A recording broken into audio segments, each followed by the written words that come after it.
نحن الآن أمام باب جبريل، أحد الأبواب التأسيسية الذي كان اسمه في الأصل باب آل عثمان، وقيل باب النبي لأن نبينا صلى الله عليه وسلم كان يدخل من هذا الباب إلى بيته.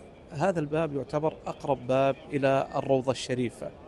سمي باب جبريل لأن جبريل عليه السلام جاء إلى نبينا صلى الله عليه وسلم على هيئة الصحابي الجليل دحية بن خليفة الكلبي، ودخل من هذا الباب فأطلق على الباب هذه التسمية.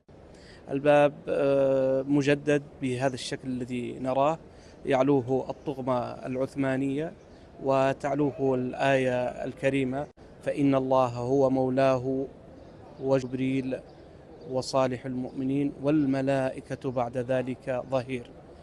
ومن باب العدل قامت المملكة العربية السعودية بالمحافظة على هذا الباب الأثري التاريخي وترميمه إن احتاج الأمر، وأصبح أحد الأبواب الرئيسية كما كان في عهد رسولنا صلى الله عليه وسلم إلى يومنا الحاضر.